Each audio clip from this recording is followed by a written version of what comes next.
once we start paying attention to the talent here and developing it, it's almost the same motto I use with my team.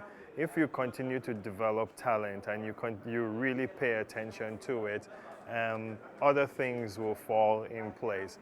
Yeah, so one of the things that happens on the continent is we don't pay as much mind into developing this talent, and they go away.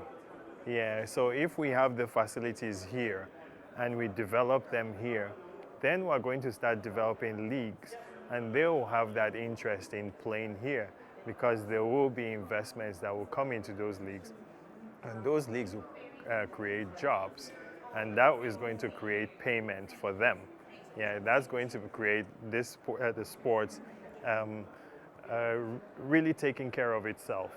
And that's what we don't have here. We don't have a platform, and we have to build that. And that's why we're preaching that the first thing, everybody says it. I heard every president say it.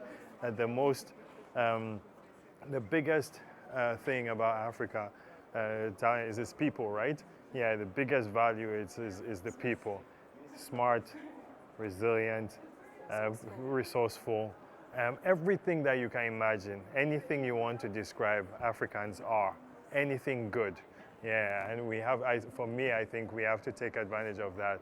And sports, Nelson Mandela said it here, that's the one thing that just brings people together. Yeah, like we can name agriculture, finance, all that stuff, like everybody just goes in their individual pockets and yeah, they take care of business.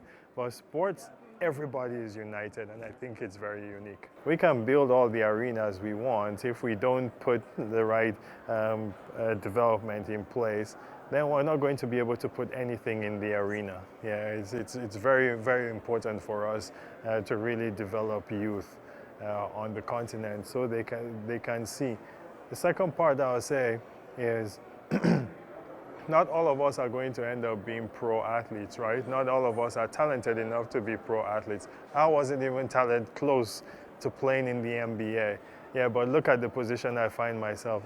So there are sports doctors, sports journalists, there are sports psychologists. There's so many, it's so broad, that if you play the game with a passion, and even if you're not talented enough, it will take you places where you develop a niche to go do something else where you're still involved in sports. And that's the key, I think, for the African youth.